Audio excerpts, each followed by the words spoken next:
A Hunter in Teyvat, Chapter 113, Fan Fiction, by Azazyel. Eula swiftly came out of our shared master bedroom with her eyes lighting up at seeing me, and then she saw Shenhe and Ei and raised an eyebrow as she asked primly. "Ah, so we have guests, I see." To which Paimon hurriedly flew behind Eula and shouted. "It's the Electro Archon. Jake, why is she here in Liyue? Are we invading and taking over Liyue now?" My face twitched at Paimon's insane questions, and even Eula realized how stupid Paimon was being, so she swiftly turned on her heel, and grabbed the flying war crime as Shenhe spoke with some actual amusement. No, she is not." And Ei, who was in direct control over her puppet body, continued Shenhe's words as she smiled ruefully. "Indeed, I may enjoy fights and battles. But conquest is not my cup of tea, as it were." I coughed and shook my head as I clapped my hands together and spoke out. "Alrighty. Lumen, the darling that she is, has made us dinner already, so give me a minute to get washed up from our trip so we can eat properly." Ei and Shenhe nodded in agreement, as we had indeed been flying over the ocean, and even with the Anemo hypostasis sealing off the platform we flew in on. That didn't change the fact that we were sitting in a flying platform for the last few hours. And hell still hadn't cleaned up after my little dance with Yemiko.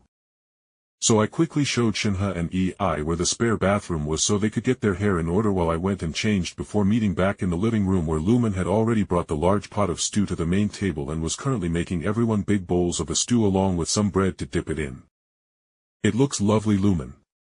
Thanks for setting this up," I said as I came up and gave her a kiss on the cheek. My lovey-dovey action made Lumen snort, but she just leaned up against me as I gave her waist a quick squeeze before I looked over at Eula, who was already seated and making sure Paimon didn't just dive face-first into the pot of stew to drink it all up. And I saw that the heiress of the Lawrence clan was pouting at how I was pampering Lumen, so I gave her a quick wink with a head nod to Paimon to show that I would favor her when she wasn't busy playing babysitter for the flying baconator. I then sat down at the table as we waited for Ei and Shenhe to finish taking care of themselves, and with just the three of us here for a minute I asked the obvious questions. "So how did it go for you girls? Go on any great adventures or anything?"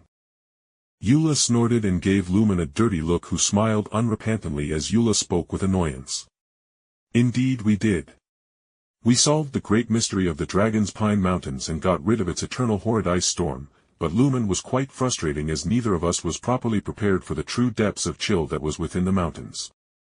I raised an eyebrow and asked curiously. "How bad was it actually?" Eula's face twitched as she said bluntly. "Lumen kept on sticking her frigid cold hands under my clothes to steal what little warmth I had." "Are you sure Lumen wasn't just trying to play grab-ass?" I thought with amusement, but then my mind went blank as Lumen whined petulantly. "It was all in good fun, Eula. Why did you have to go and escalate to literally dragging me into one of those damned icy lakes? I thought I was literally going to die." To which Eula merely smiled and said calmly, "I swore you would face my vengeance for making me even colder. And I am not a lowly oath-breaker." But before the argument could escalate, Ei and Shenhe came back into the living room, with the two of them swiftly taking up seats as Paimon called out excitedly, "We are all together now, so let's dig in, hee." I nodded along with Lumen, and we began swiftly eating, with Ei even eating.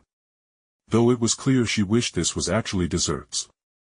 But as we were eating, Paimon turned towards me and asked. "So Paimon is curious, and I know Lumen and Eula are also curious as well. But how come the Raiden Shogun is here?" It was Ei who answered as she laid down her soup spoon and answered plainly. "Jake ensnared a shard of my departed sister's soul, and I am making sure that she will be able to heal to the point that I can make her a puppet body like my own." Lumen's face twitched as Shenhe helpfully added on.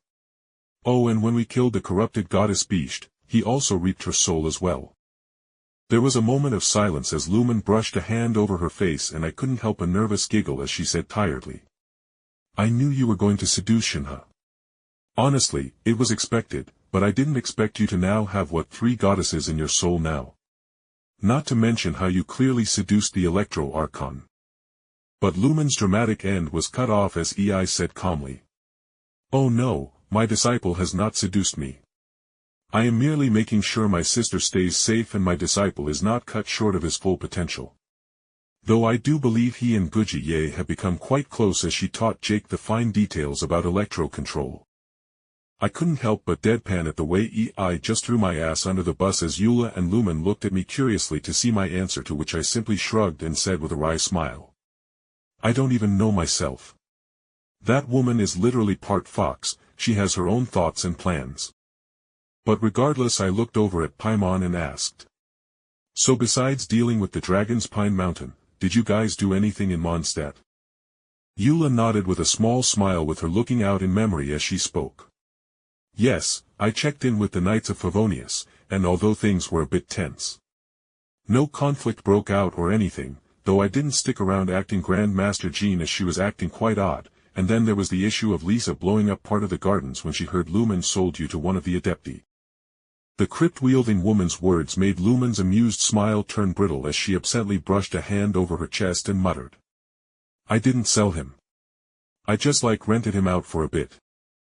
And I had the best response to that as I raised an eyebrow and asked with a giggle in my voice, "Ho!